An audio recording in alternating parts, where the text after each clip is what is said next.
In the gray winter sky of Washington, D.C., the White House is brighter than ever.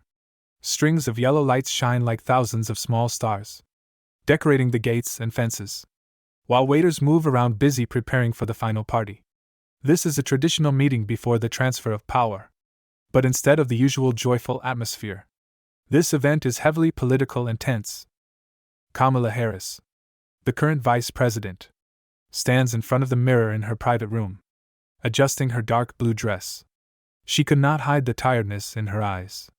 Partly because the last days of her term were full of pressure. Partly because she knew clearly that this party would be an unofficial arena. "Tonight won't be easy," she said softly, as if reminding herself. She went through challenging years of work, facing constant criticism, not only for the policies she pursued but also because she was the first woman of color to hold this position. But her pride did not allow her to show her fatigue outwardly. On the other side of the White House, Donald Trump entered with his usual demeanor, strong, confident, and somewhat controversial.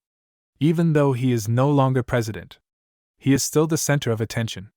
His loyalists constantly celebrate the achievements of his term, while opponents always find ways to criticize. Partygoers, from politicians to media personalities, entered the brightly lit main hall. Each person brings their own story, their own perspective. But everyone knows that this event is not simply a farewell party.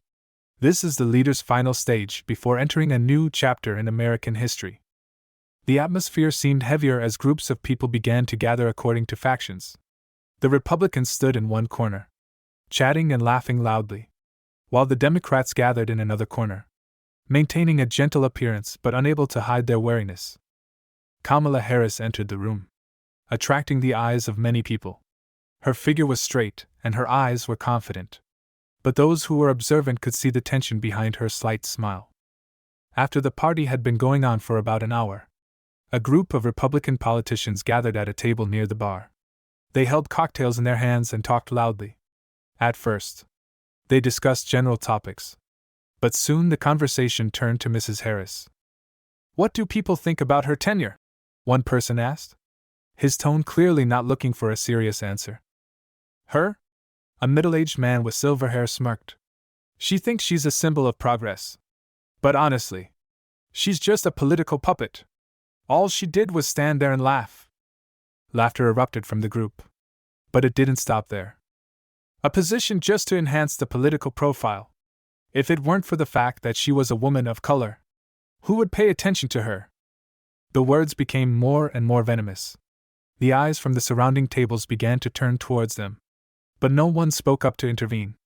Democrats just sighed or tried not to notice, while other Republicans seemed to tacitly agree. Kamala Harris stood on the other side of the room, trying to maintain a smile as she chatted with some colleagues. But she heard those words, word by word, piercing the air like needles piercing her self-esteem. For a moment, she wanted to step forward to face them. But then she stopped. She understood that her every reaction would be scrutinized under a magnifying glass and easily misinterpreted. "I've been through so much," she thought, taking a deep breath. "Just one more night." But the pain does not decrease because of that. Sarcastic laughter still rang out, making her feel isolated in a room full of people. Suddenly, a deep and strong voice rang out from the corner of the room. "Enough." The whole room fell silent. Everyone, from those who were laughing to those who were trying to ignore it, turned to look. Donald Trump stood there, his face serious, his eyes sharp. "We're not here to humiliate people," he said, walking to the center of the room. "If this is how you intend to end a term, it is shameful." Everyone looked at him in shock.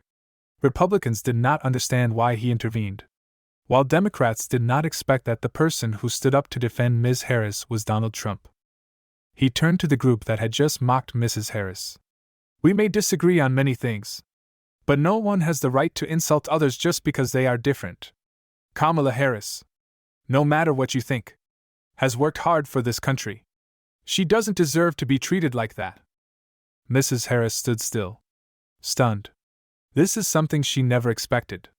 That Donald Trump, who is often considered her biggest political rival, would stand up to defend her in front of the whole room. Being a leader is not just about winning.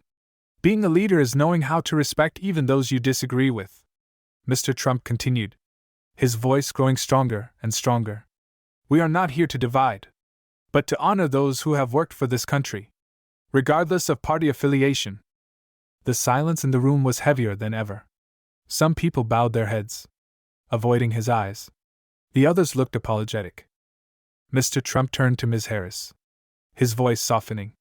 Mrs. Harris, you and I have many disagreements, but I respect your dedication. Don't let their words hurt you. Mrs. Harris felt a lump in her throat.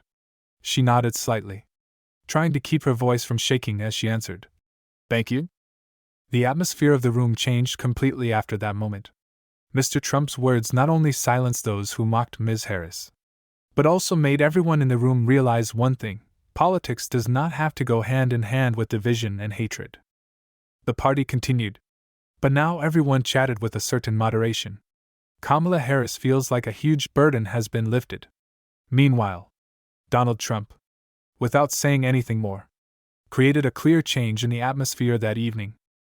After Donald Trump's words rang out, the room fell into an unusually quiet atmosphere. Murmurs began to spread among groups of people like small waves. Those who had just mocked Kamala Harris sat silently, their faces red with embarrassment, while many others were surprised by this unexpected intervention. Kamala Harris stood alone in the corner of the room, feeling a mixture of relief and confusion. She never thought that Donald Trump, whom she had publicly criticized many times, would stand up to defend her in the face of such public ridicule. Some of her colleagues from the Democratic Party stepped forward, trying to comfort her. One person put his hand on her shoulder and gently said, Kamala, you don't need to pay attention to what they say. They just want attention. Thank you, she replied softly, giving a weak smile. But in her heart, she kept thinking about what had just happened. Why did Donald Trump do that? Was he trying to build his image?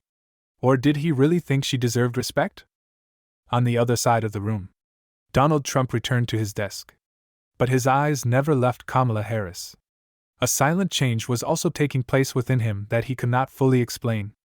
Although he usually prides himself on vigorously confronting those on the other side, he realized that tonight the right thing to do was not to continue division.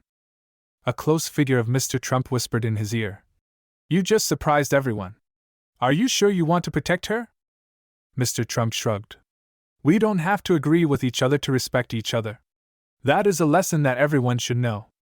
Kamala Harris, after a few minutes regaining her composure, decided to walk up to Mr. Trump. The room seemed to hold its breath when it saw her approaching him. Thank you, she said, her voice low but full of sincerity. I didn't expect it, but I appreciate it. Donald Trump looked straight into her eyes. You don't need to thank me. This is what I should do. Don't let their words make you lose your faith. We all fought for what we believed in. His words not only touched Kamala Harris but also changed her view of him. Despite the difference in opinion, she felt a rare sincerity. The next morning, the story of the party quickly appeared across newspaper headlines and social networks. From mainstream news sites to personal posts on Twitter, everyone keeps talking about the unexpected moment when Donald Trump stood up to defend Kamala Harris. Many Republicans are confused. What is he doing? Asked a former official in a television interview. We're not on their side. So why protect her? On the contrary, others see this as a sign of political maturity. A famous commentator said on television, This could be the moment we need.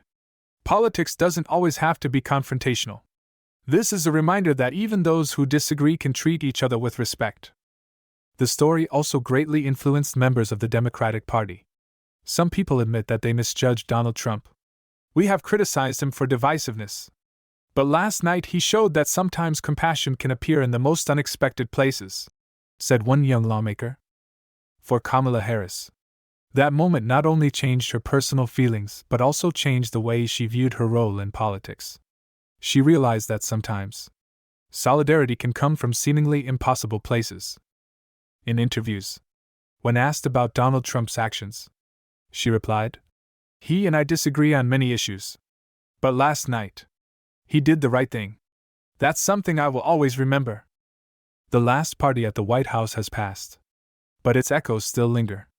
This event became a living example of how people standing on opposite sides of the political battle line can find common ground in compassion and respect. Donald Trump and Kamala Harris have not become friends, but they also no longer consider each other enemies. A few months later, when invited to a joint charity event, the two agreed. At the event, they sat next to each other, chatted politely, and once again surprised the public. From there, the two gradually became symbols of a new kind of politics, not one of concessions or giving up views, but of mutual recognition as people trying to do what's best for the country. For the public, this story is a reminder that no one is perfect, and no one is completely wrong. In a world full of division, moments like these are a ray of hope, that we can still find sympathy and solidarity, even if just in small moments. Looking back, Kamala Harris often said, "What I learned from that night is that differences should not be barriers. It could be an opportunity for us to understand each other better." As for Donald Trump, in a rare interview, when asked why he stood up to defend Kamala Harris, he just laughed and said, "That's what I felt I should do. Not for her, but for this country."